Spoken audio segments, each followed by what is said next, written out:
Hi everyone, welcome to our Tuesday Talks with Team iThrive. This is Mugdha Pradhan, and today I'm here with Pankhuri, who is what I call as our child specialist. But she's been working on some really complicated cases, and mostly when we get a young person's case, right, like either kids on the spectrum or someone who's in their teenage or even their high school years. Pankhuri is the one who's working on those cases. She actually developed a lot of experience in working with children. And we wanted to talk about the impact of nutrition on children's health. That's the primary topic of today's discussion with Team iThrive.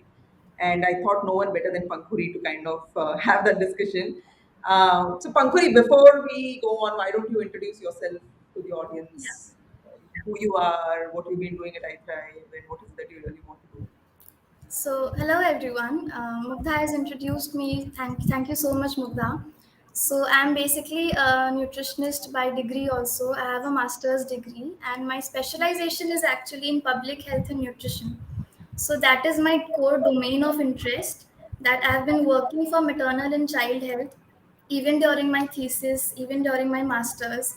So, yes, mother's health and her child's health has been of a very specific interest to me. So I relate to a child's psychology, I relate to a child's requirements, and how a parenting can affect the child's nutrition also is basically what I've experienced and learned through my masters. So that is how, yes, I have gained expertise in these with these clients. A lot, many thanks to I Thrive and Mugdha especially for entrusting me for these cases, and because of these cases, I actually developed an expertise. So thank And you. like, we've seen amazing results, right? Because you are not only able to go down to the technical root cause of someone, like whatever's happening to the child, but you're also able to really coach and guide them and be their friend and philosopher and guide. So, just for the audience watching, Pankhuri, I know you worked on a lot of cases, but maybe you could just talk about the top three that come to your mind, different kinds of actual dysfunctions or diseases, whatever you want to call them, right? But maybe the top three that you worked in the recent past, you want to talk about them? Yeah. So when we talk about a child, I would firstly like to inspire you about a child's different age groups. Like, what is child development actually? Based on those age groups, I had three clients. So I would discuss about those three clients. So initially, when we study about the lifespan, we know that a child has an infancy. He undergoes through that infant period. Then he becomes a toddler. Then he becomes an early childhood phase comes in that period, and then he becomes an adolescent as well. So adolescent is actually known as the lull before storm. We generally deal with many hormonal changes, many psychological changes, and we don't actually call them an adult. So we can neither call them a child nor an adult. So my three cases would be: the first case was a child. He's a 9 years old boy, and he was diagnosed with ADHD, that is Hmm. attention deficit hyperactivity disorder. Hmm. So his mother was very hardworking for him, but she could not find a way out. That how do I control his behaviors or tantrums, even Hmm. if I'm following so many diets? Hmm. So what we did was we actually started interacting with the kid himself. We made the kid comfortable first because the kid was in a state of fear that something is happening inside me and something is given to me as a treatment, like how doctors give pills and injections. Hmm. So the first and foremost thing is to get to the child's brain and heart together. Hmm. And it's such a beautiful point, right? It's not just the brain, it's brain and heart. It's the brain and heart, because once the child, I told him the first thing was that I want to become your friend. I am not your doctor. I'm not your any technical person related to your case. I want to be a friend. I want to know everything about you. And then I got to know his interests. So he openly told me that I don't like meat. I don't like chicken. I don't like any fleshy animal Hmm. source. Hmm. I agreed to his point. Then the second thing, he told me that he liked sugary foods, which was the main cause of ADHD. We can say that sugar actually triggers the brain and it causes hyperactivity in children. Hmm. So I counseled his mother also, and I counseled him also separately. So Hmm. that is where parenting comes in role. Like, the mother knew the technical things. I don't have to give him what iThrive is telling me, like gluten, dairy, Hmm. other inflammatory.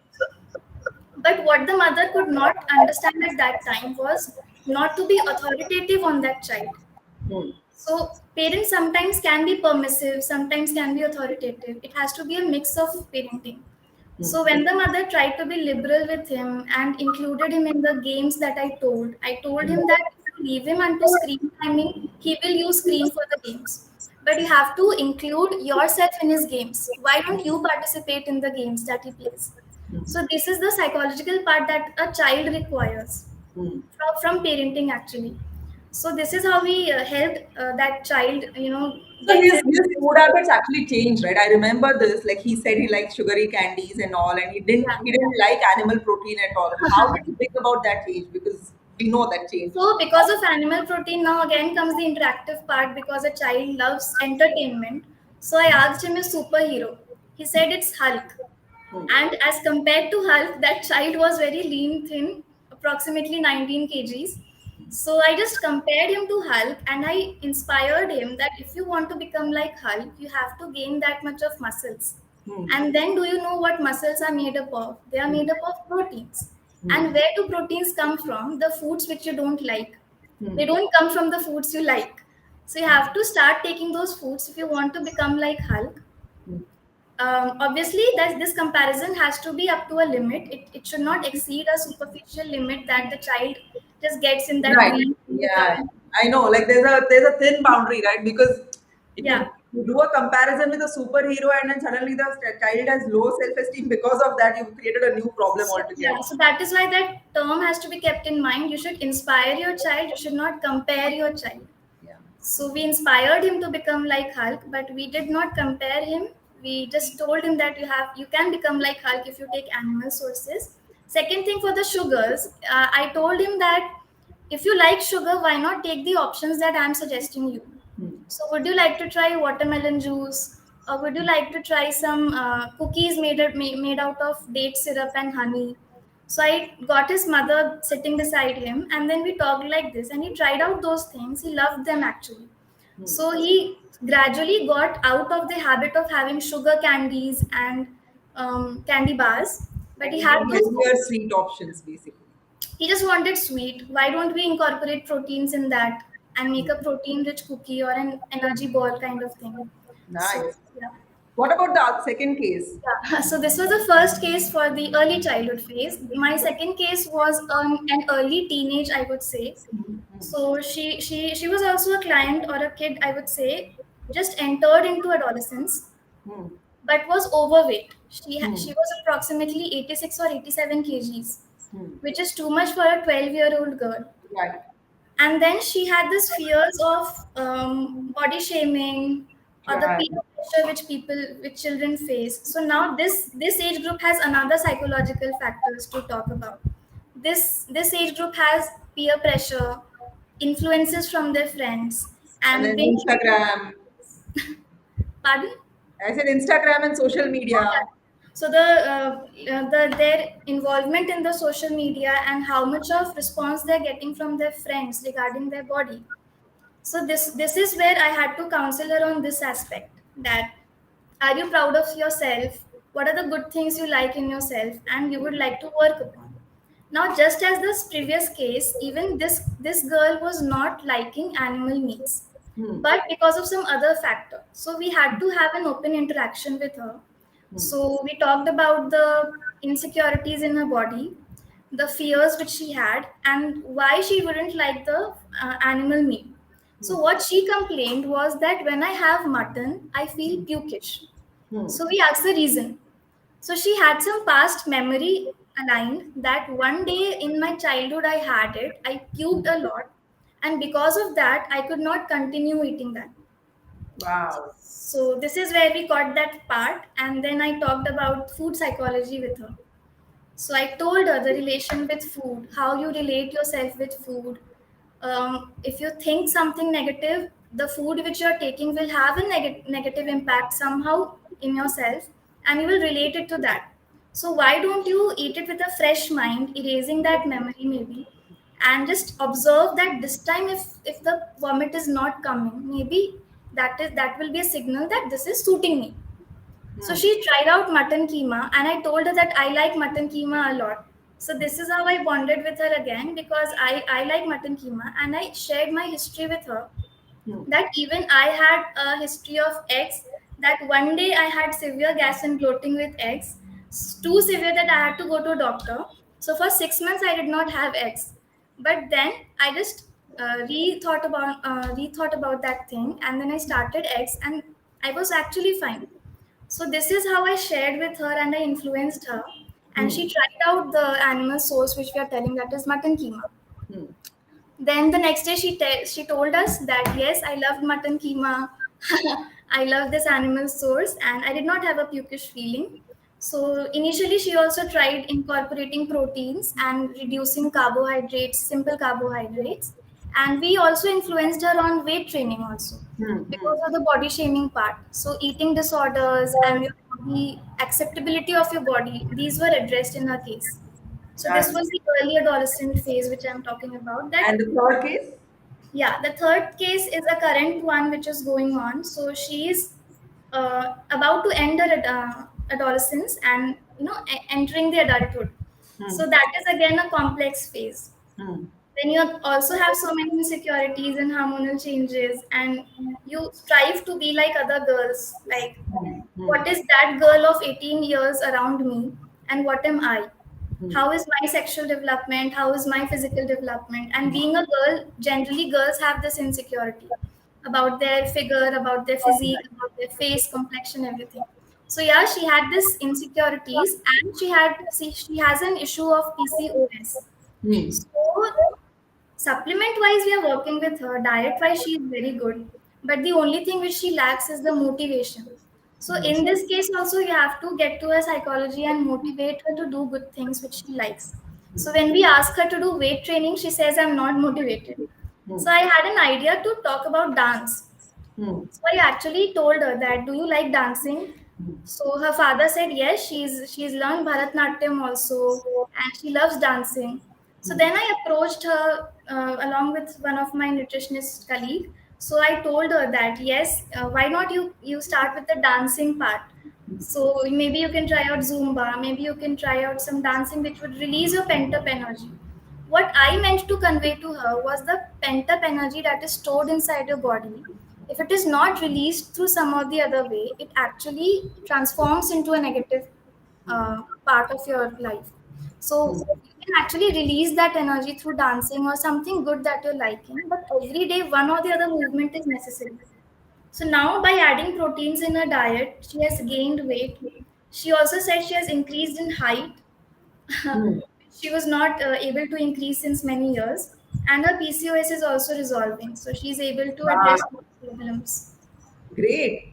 And there are a lot of questions that have come up from the audience. I'm just going to start sharing them on the screen because we don't even have that much time.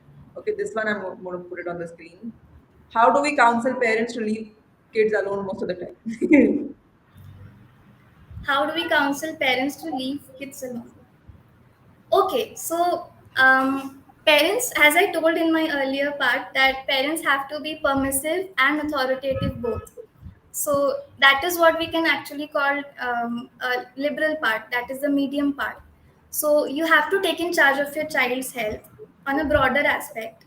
Get to know that what you are giving them as a diet, but don't just sit on their head is I would like to say. Don't be after them that you have to eat this, you have to eat this. Hmm. Learn what they want, learn from them, talk to them what is that they're wanting or craving for.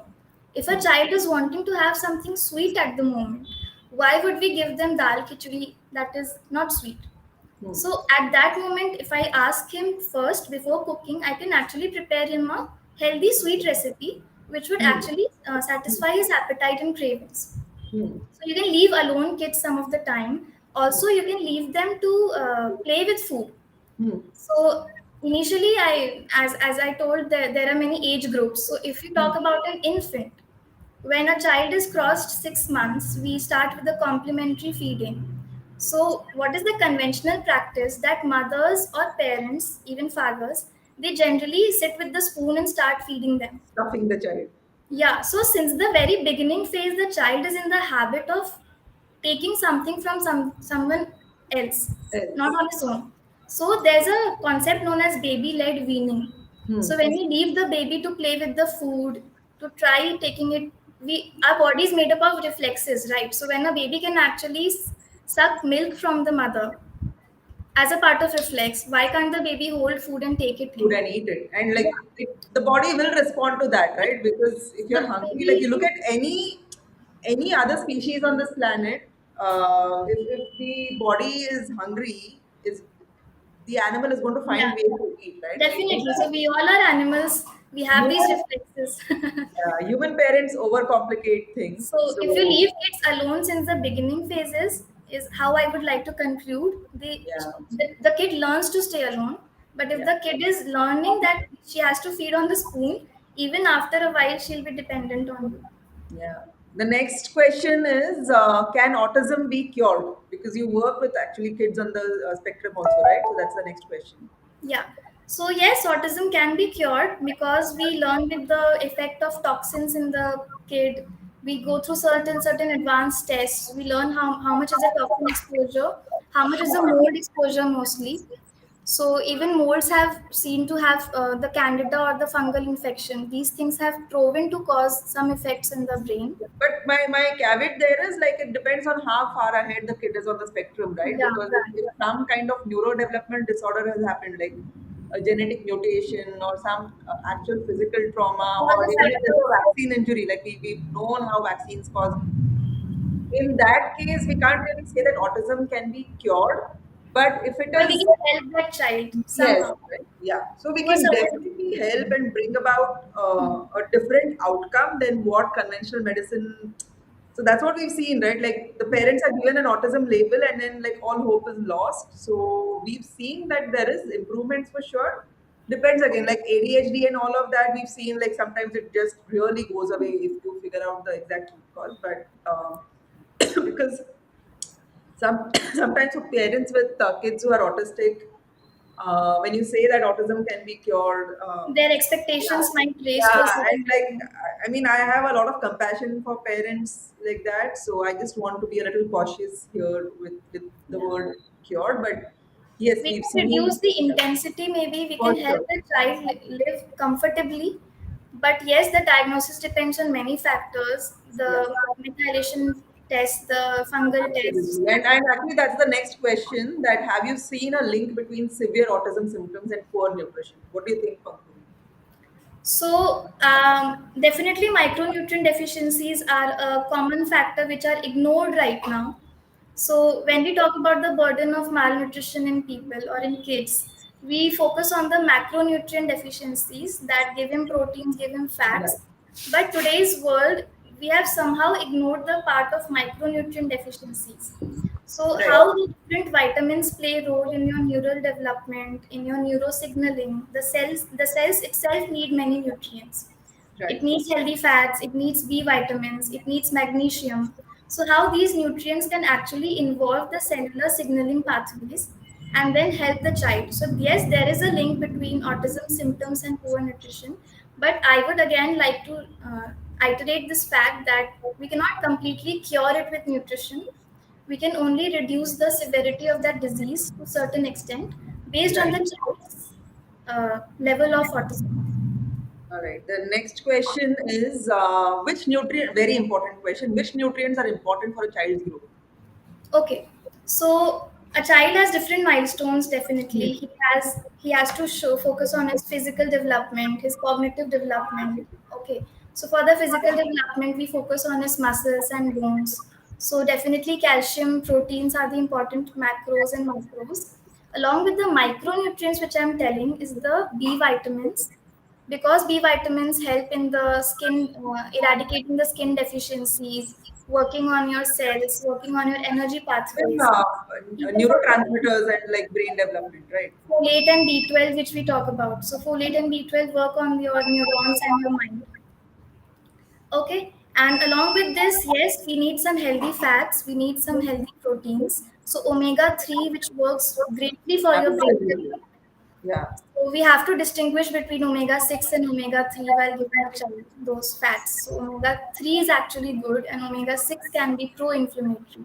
So Yeah. focus And on omega three intakes. Even zinc, no, Pankhuri, Yeah. because And now we come to the antioxidants. So antioxidants have a different category only. So like vitamins, the fat soluble vitamins, zinc, selenium, magnesium, copper, and even manganese, iron, which is the most important one. So these things have to be focused. Again, depending on the gender, if we talk about a female child, when she enters the menses, when she starts with the menses, we have to focus on her iron uptake also. So if you're a parent, if you have a girl child, focus on the heme iron intake. hmm, Make sure that the child or the girl is having enough of iron rich sources, because once she starts bleeding, a lot of iron is lost. right, So that is very important. So based on the different ages and gender, we have to categorize with the nutrients. cool. Benefits of digestive enzymes for children. Well, for a child, I would say firstly work on the gut through Hmm, organic foods. right. Want to give that gut a habit of external Even things. I would think so, right? Like enzymes are supposed to be produced by the pancreas naturally. Like for adults and like middle-aged people, I still can So imagine the yeah, need to give if we give digestive them enzymes. organically fed, like if we give them organic food, if we give them enough of probiotic rich foods, we can actually work on their digestion. Yeah, unless like there's a severe impairment at all, like we get like kids who have like stools with undigested food and all coming in, right? Like, Yeah. and we've seen this with this was a 3-year-old little girl who was on the spectrum, and like her stools would have a lot of undigested matter. So in her case, we brought in digestive enzyme because her gut wasn't breaking down food at all, and it really helped her, right? But generically, I don't think we should like do too much supplementation for kids unless there's And a if no. the child is fed by with processed food since the beginning, definitely you're hampering the child's gut since the childhood. Absolutely. Feeding them with sugar-rich foods and junk foods, processed. McDonald's chicken nuggets. Many children have the habit of having pizza from outside, burger from outside. So since the childhood they're getting those foods which are hampering the gut, and because the gut is affected, after a certain period of time the child has started with the gut issues. So either the child can have severe diarrheal symptoms, or a child can have even constipation. So focus on And the organic feeding. that immediately brings me to the next question, because we spoke about children eating pizza and burgers, and someone's asking Yeah. how can one convince kids to make healthier food choices. I think this is one battle a lot of parents think they have. What are your perspective? I do have my own perspective on this, but what is your thought? What are your thoughts on this? Um, One thing is, like I told about the first kid case, that you can actually inspire them with their favorite icons. So if you know that the child is inspired by something, you can actually relate that with the nutrition part. The other thing is, the screen timing has to be avoided, because the screen, this social media has many influences. It has many advertisements, it has many videos which show that how processed food can be a good part. Like there are many kids videos which showcase that, oh, I'm having a pizza, see, I'm having a good food. So these things can actually influence the child's psychology and his choices, and then it would be difficult for you to convince. The third thing is, you can make some innovative and appealing recipes. So if you Hmm. just give them a blank dal khichdi, maybe he wouldn't like to have it. But why not put it with colors, like fill it with colors? Children love colors. So fill all the colorful vegetables like tomatoes, onions, or even peppers, that is capsicum. So if we put those things in the omelette or in the khichdi, the colors, they attract the child. So avoid the screen timing, focus on their inspirations or icons, and yes, fill them with the colors, make some innovative recipes, and the child will be convinced. Cool. For me, what I think also parents' choices have a big role to play here. Yeah. I see so many parents who make like absolute shit crap food choices and expect their child to eat better, right? Like the parents are eating chips, the parents are eating Haldiram's namkeens, but then the child is told ki nahi healthy khao, dabbe mein healthy, right? I mean, the children are going to role model what they see. Like I remember very distinctly one man telling us that okay, I want my child to eat healthier. He eats a lot of these processed foods and all of that. So we asked him like, where is this kid eat? Like, how is the child having access? तो like नहीं, घर पे होता है, वो food के packet खा लेता है। घर पे कौन लाता है? हम ही लाते हैं, डीमार्ट जाते हैं तो लेके आते हैं। हमने क्यों ला रहे हो? नहीं, हमको अच्छा लगता है। I'm like, if you say you like it, Yeah. why are you asking your child to avoid it, right? The Yes. child is going to be like, why one set of rules for me and one set of rules for someone else? So, if you really want your child to eat healthier, you don't need to convince them. You just need to be a lead in that. You do it, your child will do it. I had seen this with my own daughter when she was here in India with me, especially when I started like avoiding gluten and sugar and all of that. She also would ask for those foods in her lunch box. She would go to school, and like it got me into a little bit of trouble. She would go to school, and other kids who had got parathas and would be like, "This is gluten, don't eat it." And those kids would go home and tell their moms that don't give me gluten in my dabba. And then on the parent teachers group, somebody sent a message whose child is talking about gluten in school. So I had to like claim responsibility for that. But when she went there, when she went to Toronto to live with her dad, and because he's someone who like really likes processed foods and restaurant food, her food preferences immediately changed, right? And it's not really about her not having access to that here. It was just about she seeing that the parent that she was living with was not eating that, right? So you really want to convince your kids to eat better, you start eating better in the first place, right? And the 2 points that we've already talked about, the inspiration and the Yeah. parenting. So parents inspire the child the most because they are in the closest contact. And Yeah. obviously, you don't have to be authoritative always that I'll bring the bhajia for me, but I'll not give it to my child. So I'll just ask my child, Tumhe nahi khana, you don't have to eat this. How is that even going to be like sensible in any world, right? It's just not fair. All right, next question: is animal meat good for kids? Because I think we Definitely, spoke yeah. about animal meat in the beginning and Animal specifically. meat has all the essential amino acids. It has the heme iron. So if you want to focus on the healthy fats, healthy proteins, and all the micronutrients, be it B complex, be it iron, and the antioxidant, that is the fat soluble vitamins as well. So everything is there in the animal meat. So Yeah, we it's can like take it as a gold boost. food. Yeah, it's It's a really great. it's So a yes, blessing. animal meat. Okay, next question is it possible to bring lifestyle changes at a young age? Yeah, we just talked about how parents inspire a child and how parents can influence a child. So when I am born, if what I'm seeing is what is being inculcated in me. Absolutely. So yes, if my family was feeding on non-vegetarian foods, I developed that habit. I developed that liking.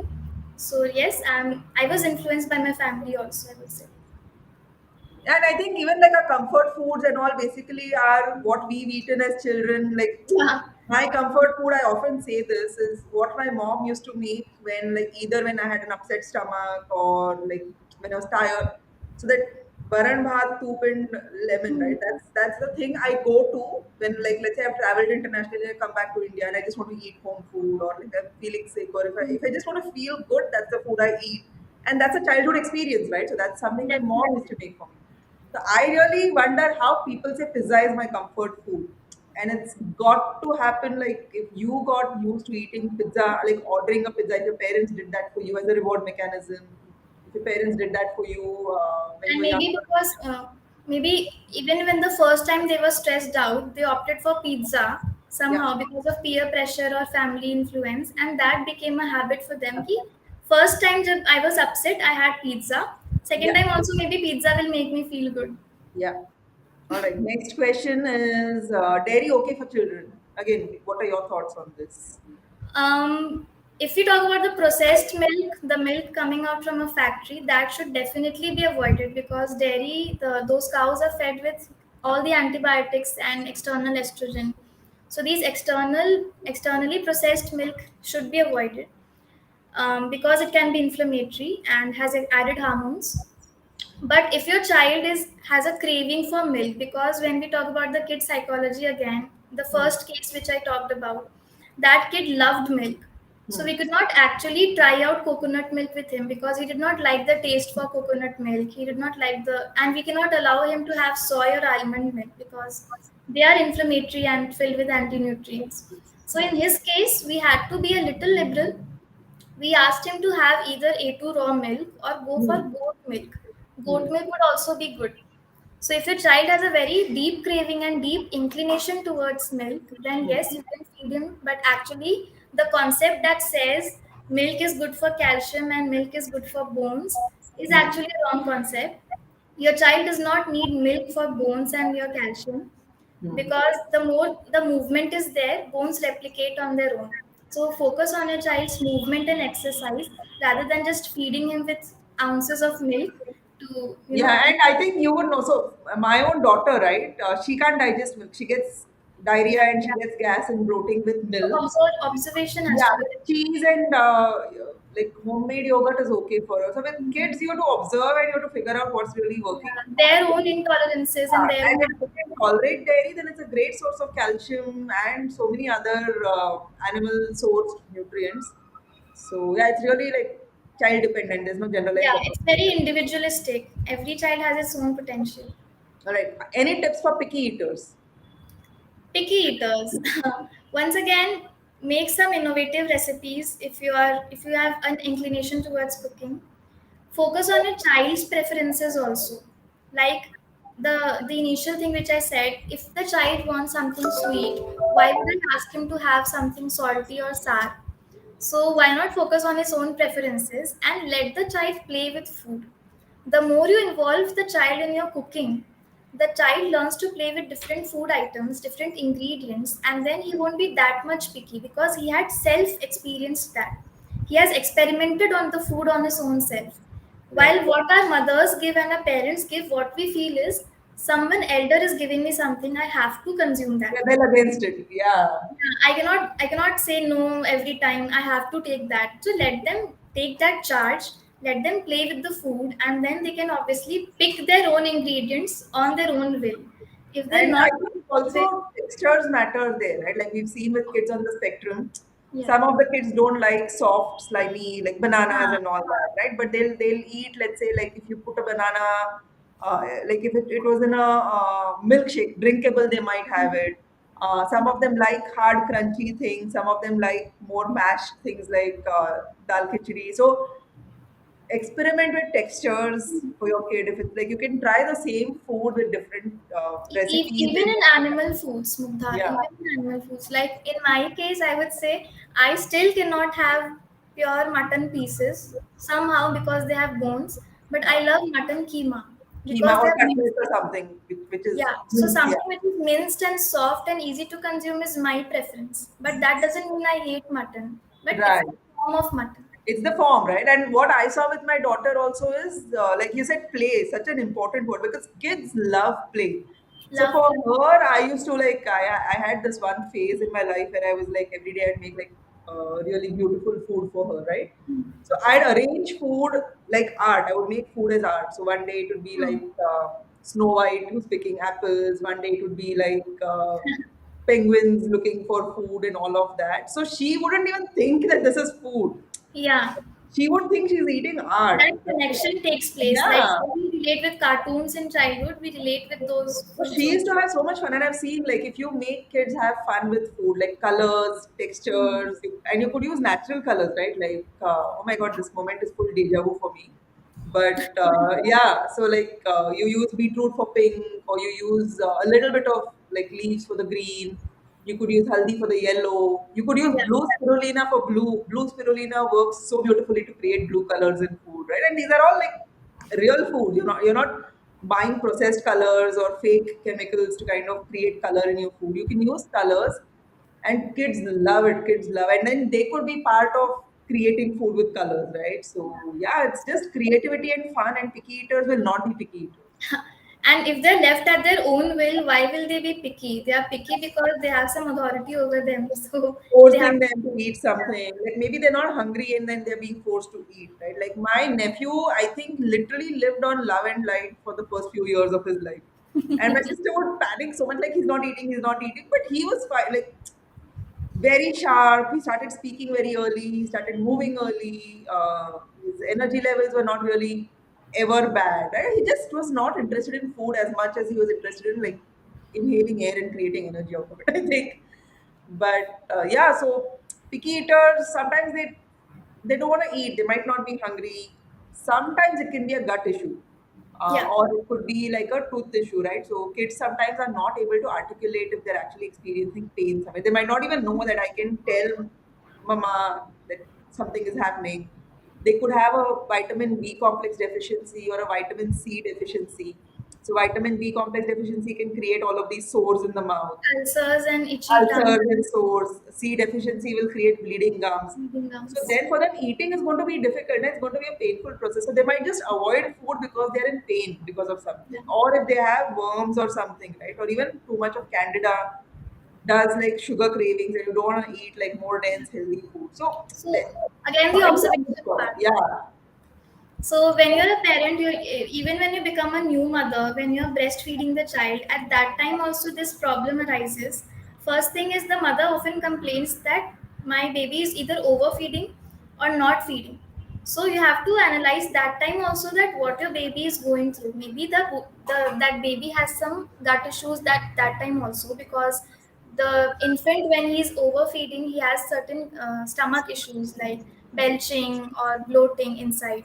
So again, the observation comes. So be it an infant, be it a toddler, or be it an adolescent, you are a parent. You are the foremost person that has to observe the symptoms, and then eventually you can relate with the food. Yep, yep. Okay, this question, if we say wheat is genetically modified, how do we explain having eggs or meat when we know that they are given antibiotics? Organic eggs, Yeah, organic. so not all eggs. So if Yeah. you're, so Uh, yeah, go ahead, yeah. So when you're buying eggs, see that the eggs are coming from an organic vendor. That means that the hen that was giving out that egg is actually feeding on grains. It is not feeding. It is not fed with antibiotics and external estrogen again to produce that egg. Like we talked about milk. So when the cow is fed with estrogen, the cow will secrete more milk externally. So that is not a natural process. So that is something which is artificially fed. So in that case, go for organic eggs, go for organic meat, something which is feeding on grains. Yeah, and with chicken, it's not just like what you want when you're looking at eggs or even when you're actually buying chicken is you want free range. Okay, so Yeah, chickens naturally go look for grain. So generally, like when I buy eggs, I'm buying them from my local, like literally local farmers, and like they have hens at home, and like these chickens will be walking around and eating whatever rice and everything that's all growing. things natural, all things organic. Yeah, and then these chickens are also eating like worms from the ground, right? So these are free range hens, they're walking around. So it actually pays big time for you to understand your sources, to connect with your local community and really talk to them, right? You have to know where your food is coming from. So, yeah, Ranodeep, not grain fed. I think what Pankhuri meant was mostly like free range. So, Yeah, grains might be part of their diet, like because but they're they walking are around. free on their own. They are walking on their Yeah, own in they're their not own fed way. a feed. They're not given this like Benki's feed that is kept in cages and they're fed that grain. So when you're looking for eggs, what you want is free range eggs coming from local sources as much as possible. And that you do nowadays in the market have something called as cage-free eggs, but cage-free eggs also you have to be very careful because sometimes they give these chickens soy. They're calling them cage-free, but they're keeping them in small coops and they're feeding them soy and all of that. So you want free-range eggs that are like naturally raised, not with a particular kind of feed. With meat in India, see, anyway, beef is outlawed in most places. So when you're talking of meat, it's going to be mostly mutton. And goats are actually very hard to kind of farm. Okay, they are nomadic creatures. So if you try to farm goats, they die. This is what the butchers also have told me. So when you're looking for mutton, ideally ask where the mutton is coming from. Like I buy my meat from my mutton from the butcher from a butcher here local, and he speaks of the goats that come from this place called Aurangabad, where these goats are really like pasture raised, right? So they are like open. They're just wandering around, and like the nomads keep moving with their goats, and then that's the kind of meat I eat. So you don't want farm raised animals at all. You want open, free range, naturally roaming around animals. Even with fish and prawns, you don't want farm raised fish at all, right? So look for natural sea based fish, and with fish also, look for small fish. Like the big ones often have a lot of mercury, right? So if you're careful about the source of your meat, you're not going to get filled with antibiotics and hormones, which is what like the basic question was. Like you're not. The ones that are farm raised are the ones that are given antibiotics. Don't buy that. And how are you like comparing wheat with eggs or meat, right? Wheat is genetically modified. Even if it wasn't genetically modified, it's still super inflammatory. Gluten is not something that human guts have really evolved to digest and break down. It causes autoimmune issues. Eggs and meat is a completely different category of food itself. Yeah. Yeah, and if you buy free range, farm raised, pasture raised meat and eggs, you aren't really going to be exposed to antibiotics as much. Thank Um, you Mugdha, for these insights. you're Good. welcome. No, this is something that I'm really like because there's so much misinformation Yeah, around. people I feel actually like, have to learn the importance of non-vegetarian sources as well, yeah. and the correct type of them. Yeah. This question, you can take this one, Pankhuri. What do I give my 19-year-old as a good source of protein, especially post gym? He is not very fond of eggs or chicken, and I'm not very convinced of packet meals. Giving him sattu. Yeah, sattu is a good thing. So sattu also is a local kind of product which comes from the chana, that is chana sattu. So sattu can be given. Again, talking about the child's preference, if the child is not liking eggs or chicken as a food form, can you just try out with the bone broth also? So bone broth actually gives you high amounts of collagen and essential amino acids. Otherwise, if we talk about the protein powders, I would suggest do not go for the whey protein instantly. Instead, opt for some essential amino acids because Yeah. essential amino acids are readily absorbable by our body, and they can be whey can be actually inflammatory for us, but essential amino acids won't be inflammatory. So if you are asking for a post gym protein, and if you're wanting to give him a protein powder, focus on the essential amino acid components. And then again, talking about the food, bone broth is a very good component. Yeah. So bone broth, and actually, if you make bone broth correctly, it doesn't even have a very strong smell. It's going to be great for the gut. And that essential amino acid is something that I really want to like. Good, you brought it up because a lot of vegetarians and vegans think that eating legumes and all of that is going to give them proteins, but often legumes and all are just like they don't have all the nine essential amino Yeah. acids, right? And then they have so many anti-nutrients and so many protease inhibitors and all. Absorption of protein itself Hmm. becomes a problem. So the best option really, if for whatever ethical religious reasons you don't want to consume animal foods, then essential amino acids are the best thing for you to add to get the amino acids that your body needs, right? So yeah, you can like add that to his post workout smoothie Yeah. or just like Don't actually opt for plant protein powders because, yeah. as Mugdha said, plants are, they are filled with anti-nutrients. So the amount of nutrient that you are getting is actually coming in a binded form with the anti-nutrients. So that much of anti-nutrient is also getting inside his body. So opt for the animal proteins. Cool. I think we've answered all questions, and those were a lot of questions. So thank you, Pankuri, for like answering every single one of them with so much patience.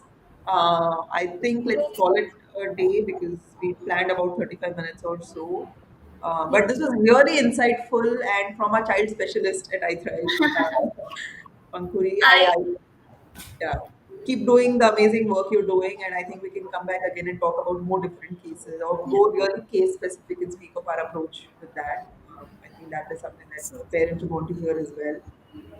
thank you, So, Mugdha, and thank you, iThrive. One more thing I would like to yeah, reiterate is for the parents. Just focus on your child's needs and psychology also. Don't be always authoritative. Be a bit of permissive.